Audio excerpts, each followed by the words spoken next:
health to catch them. File 41 explained everything. She had met with our original attorney, Martin Wells, before he retired. They drafted a legitimate will that kept everything in my name. Then, without telling me, she worked with a second firm to create a falsified version, one that gave Claire immediate control. It was bait. If Claire presented that version, it would confirm intent.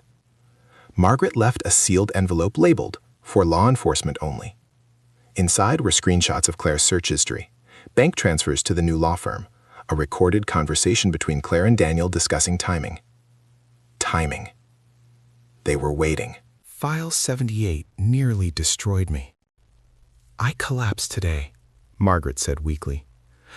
"I haven't taken my real medication in 6 weeks." She was intentionally letting her condition worsen to prove interference.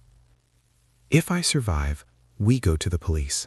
If I don't, Richard, you'll finish this." Her breathing sounded shallow.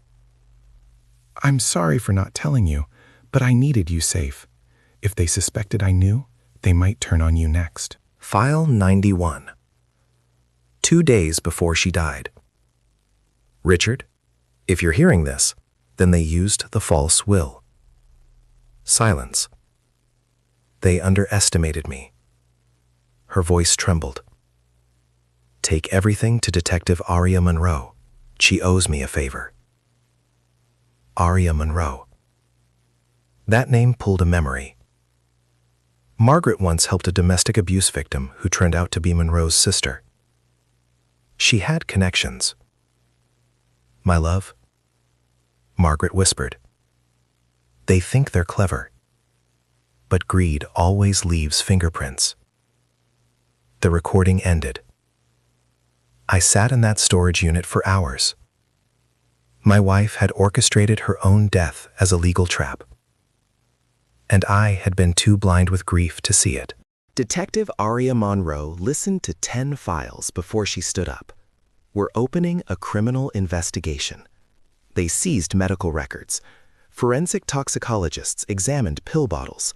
There were inconsistencies. Pill counts didn't match prescription timelines. Claire and Daniel had been adjusting dosages without physician approval. The false will had been signed under questionable witness circumstances.